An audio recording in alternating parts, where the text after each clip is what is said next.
हम जो ड्रामे करते हैं यह इंसानियत से सकती है कि मुझे कोई अमरूद लेके दे दे। आपने पिछले सालों को पंजाब का जो पुलिस अफसर था, बाद लोगों के हसास दिल होते हैं जो उसके आगे बाबा था, वो शुक्र है पुलिस वाला होकर उसने इंसानियत का मुजाहरा किया। उसने नहीं कहा बाबे परे हट, मैं पुलिस अफसर नहीं नजर आ रहा था। उसने ऑब्जर्व किया कि बाबे ने अपनी कॉइन निकाली तो जो उसके काउंटर के ऊपर वो गिनती की कसाई ने, तो उसके अंदर एक पाव गोश्त नहीं खरीद सकते थे। बाबे ने क्या कहा? बाबे ने कहा मैंने अपनी बेटी के साथ ये वादा किया था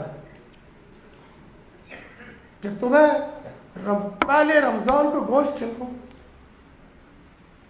आप मुझे ये बताएं, इस रियासत के लोग कौन हैं? 68% क्यों दे रहे हो? क्यों आके ज़कात में भर्ती होती? वो जो बूढ़ी औरत होगी उसका क्या होगा? कहते हैं हम रियासत के लिए बैठे। उस पुलिस अफसर ने वो तमाशा देखा, उसने उसको सोशल मीडिया पे डाला कि बाबे के मकसूद है कि मैं अपनी बेटी को आज 17 रमजान जंगे बदर कर एक पाव गोश्त नहीं दे सकती। कैसे मुल्क है हम, कैसे इंसान है हम, कौन है हम दीन मोहम्मद पर चलने वाले हैं। कौन सी नस्ल है हम, कौन सी इंसानियत है मुझे बताएं। अगर वो उस लेवल का पुलिस अफसर न होता, वो जो 15 पुलिस पंजाब पुलिस का आपने थानेदार नहीं देखा जो देहातों के अंदर, उस जैसा कोई दरिंदा होता उस बाबे को नाली में फेंक दो, वो बात किसी तक पहुंचती।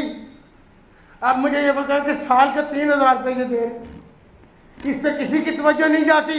ये जो बैठे हुए यहाँ पे ये जो अपने आप को हार्वर्ड के पढ़े हुए, ये कहाँ थे?